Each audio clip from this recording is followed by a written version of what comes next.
Now let's look at some advanced options for groups. The first thing we're going to look at is the position parameter. So let's add a floating group I've already made up to give an example of what a header type group could look like.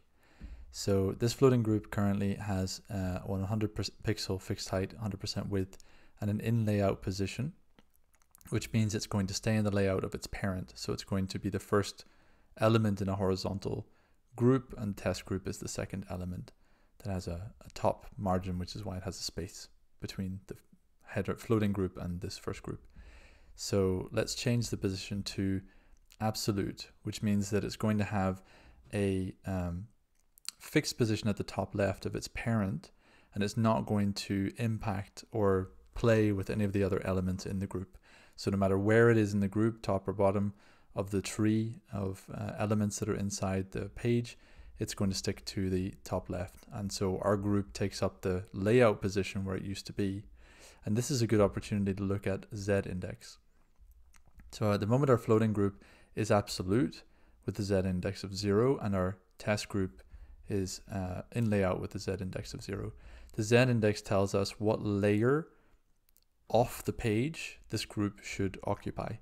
So if we change the floating group Z index to 1 and the test group by default is Z index 0, the floating group is going to be on top of the test group. But we can just take that off.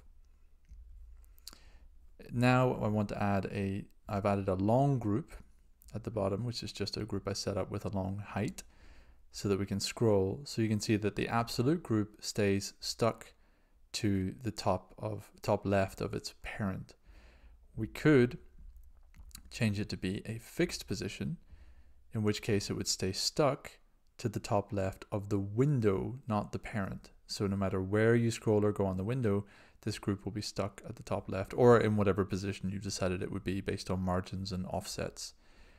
The final one is sticky, which we're not really going to see a huge difference here, but it might be interesting in the header scenario where the group remains in layout, but as we scroll and the group reaches the top of the screen, it stays stuck to the top.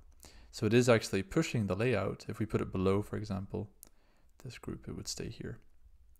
If we scroll, it's only when we reach the position of the group that it stays stuck to the top of the page. So this is very useful if you have, for example, a top menu where maybe you have a top layer with logos and things like that, and then you have some sort of menu layer to the header, and you want to only preserve the menu layer as the user scrolls down the screen. Otherwise, we can look at side scrolling. So if we put a very wide group inside our test group, you can see that it's not clipping content, it's overflowing. What we could do is we could also clip the content, but we could also add scrolling.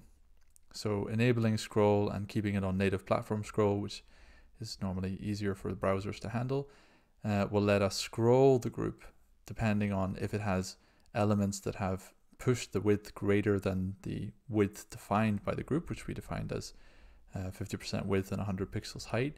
This group, the red group, is much wider than the test group, and so it's allowing us to scroll left and right, and so you can see our texts at the side there.